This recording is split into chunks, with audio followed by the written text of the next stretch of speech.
sinul on olemas selline reguleeritav laud. Võib-olla sa olid selle juba aastaid tagasi, aga sa ikka veel ei kasuta.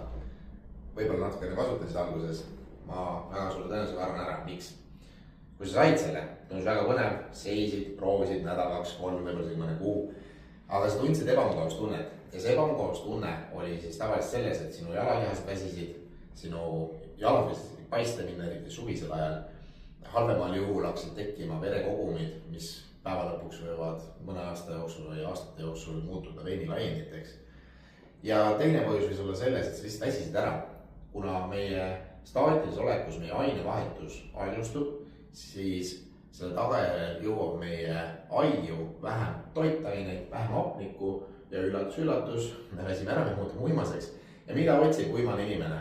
Mugavat asendit, kus puhata. Ja palun väga, selle asemel reguleeritava laua taga seista aktiivselt, sa istud selles toolis passiivselt.